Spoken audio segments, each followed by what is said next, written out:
పేరు సత్యనారాయణ. ఇతను అరవింద్. ఇద్దరు విజయవాడలో పాడవపేటలో మంచి ఫ్రెండ్స్. చాలా గొప్పగా తిరిగేవారు, తాగేవారు. ఫోనుల దగ్గరలో ఉన్నా కూడా ఫోనుల్లోనే మాట్లాడుకునేవారు.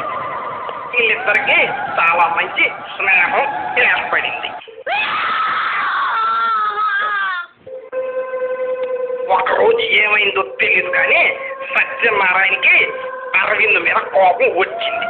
తన చేతిలో ఉన్న డంబెల్ని తీసుకుని అరవింద్ ఛాతీ మీద ఒకటి కాపీ అని దెబ్బకి 2 దెబ్బలు ఇచ్చారు.